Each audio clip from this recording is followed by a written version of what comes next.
morning to all. Today we are going to start the chapter 5 upthrust in fluids and Archimedes principle and flotations. So first of all, upthrust and Archimedes principle. Upthrust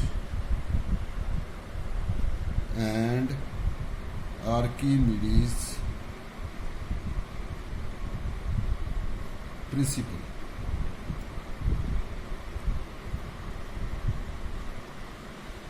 So buoyancy and upthrust. Buoyancy and upthrust. When a body is partially or wholly immersed in the liquid, an upward force acts on it. This upward force is known as upthrust or buoyant force. It is denoted by FB. We don't have buoyant.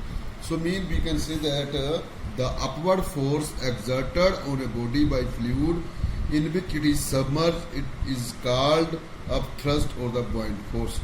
The property of liquid to exert upward force on a body immersed in it is called buoyancy.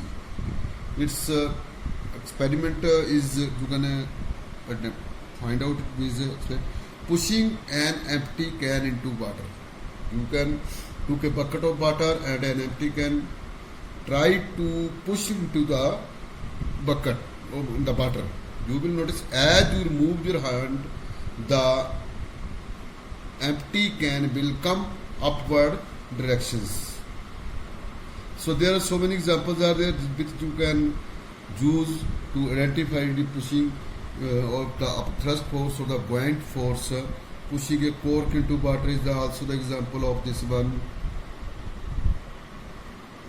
Now, condition for a body to float or sink in fluid. Conditions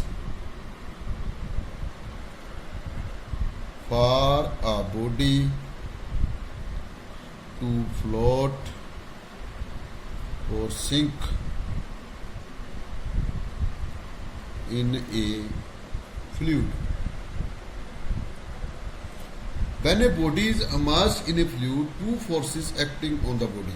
Just as this is the container which is filled with the water and there is any object. There are two forces. One is the upward force which is known as the upthrust,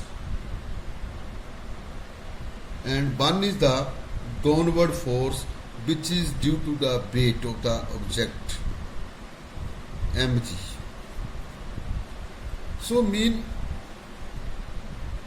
can say that an object is float on the water if the upthrust force Fb is greater than the weight, or if upthrust force is less than the weight, then it will sink into the water. This is the main reason of that water can float or sink into the water. Now characteristic properties.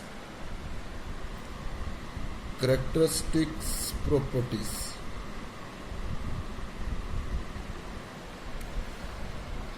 Number one,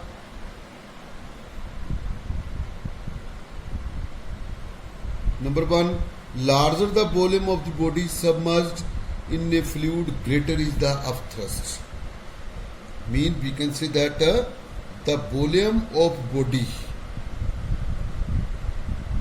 is directly proportional to the upthrust. Or simply we can say that larger the volume, larger in upthrust. So for the same volume inside the fluid, the density of fluid greater is the upthrust. Third reason is the upthrust act on body in upward direction at the center of the buoyancy, mean the center of gravity of the displaced fluid. So these are the some characteristics properties of the upthrust. So another upthrust is equal to the weight of displaced liquid. We have to, it's mathematical proof is there. This week we'll do in the next video, just as so many other properties of the Archimedes principle, factor affecting the upthrust. These things we discuss in tomorrow's video. Thank you.